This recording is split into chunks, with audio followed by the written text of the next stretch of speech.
Yeah, just the aftermath of the tornado that hit Monday night, Memorial's Day.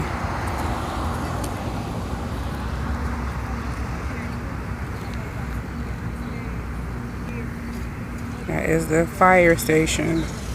Yeah, it's just complete carnage here.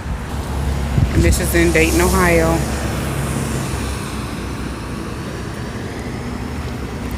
And this was a like Dairy Queen, completely ruined.